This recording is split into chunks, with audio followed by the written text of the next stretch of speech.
I'm going to talk about lockdowns. And nobody wants to talk about it. But we need to understand, I grew up at a time, most of my life was at a time that economists call the Great Prosperity. It's when the American middle class between 1945 and 75 grew to be the biggest economic engine on the face of the globe. I mean, we were the economy in the globe. We made everything, and everybody looked to us, not only for goods, but for moral leadership. And we became the most powerful country in the world, unrivaled. And it was and we had a stable democracy with institutions that people trusted, a press that told us the truth. Everybody knows it's an economic and political economic rule. You cannot have democracy in a society where there is high concentrations of wealth and widespread poverty. You need a middle class, or you don't get democracy. And that is a law. That is a law. You cannot do it. You cannot do it unless you have a big middle class, and we had that. But since the early 1980s, there's been a systematic attack on our middle class. And the coup de grace was the lockdown. The lockdown was the biggest shift in wealth in human history. And I'm going to tell you about that in a second. And I blame President Trump for the lockdown. Now, a lot of people say, and President Trump gets blamed for a lot of things that he didn't do, and he gets blamed for some things that he did do. But the worst thing that he did to this country, to our civil rights, to our economy, to the middle class in this country, was the lockdown. Now, President Trump, in fairness, let me just make this point, will tell people, well, the lockdown wasn't my idea. It was my bureaucrats rolled me on it.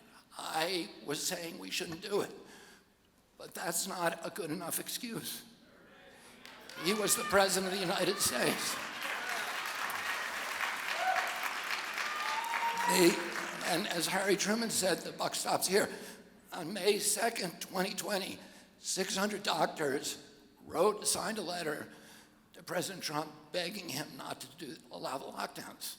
And they said because at that time, all of the pandemic protocols anywhere in the world, the WHO, CDC, everywhere, the European Health Agency, all says you never do mass lockdowns. It causes much worse havoc and deaths and injuries than if you do the standard protocol, which is you lock down the sick, you protect the vulnerable, and you let everybody else go back to work. Otherwise, you are going to wreak havoc. And of course, and I wrote about it for the, on Instagram. I was writing every day. I was citing these economic studies that showed every point in unemployment you get 37,000 excess deaths from heart attacks, suicides, plus imprisonments. And I was writing about this, and they dumped me from the social. They said that's misinformation, but it was not. But people were saying it. People knew it. It wasn't just me. And we now know, of course, that it's true. There's now study after study, and every comparison between the states and nations that locked down compared to those who didn't, has shown the ones who locked down, the more you locked down, the worse you got. Worse COVID deaths, worse excess deaths. Sweden's numbers came out this week. Sweden was the only country in Europe that didn't lock down. It had the lowest excess deaths in Europe, which is very predictable. The nation that led the lockdowns was us, and we had the highest body count of COVID on Earth. We have 4.2% of the world's population. We had 16% of the COVID deaths. At some point, even the media is going to have to stop saying this was a success story.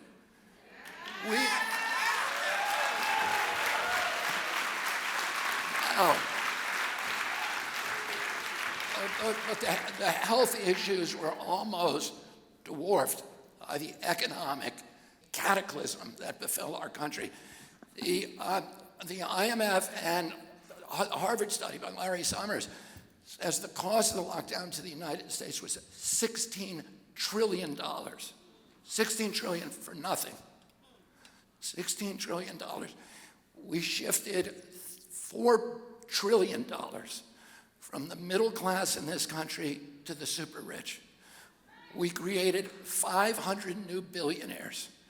The existing billionaires increased their wealth, according to the Oxfam study that came out 3 days ago, by 30%.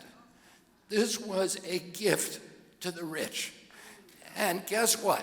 The ones who were, the people who got riches were the social media companies like Amazon and Facebook and Microsoft that were conspiring with President Trump's White House to censor people like me.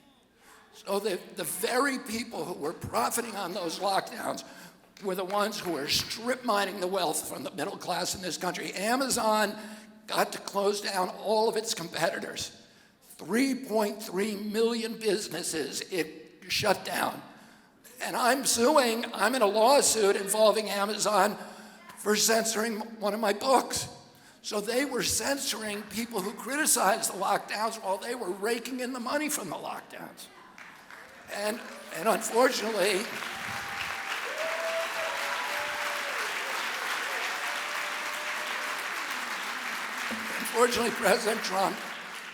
President Trump's White House was colluding with them.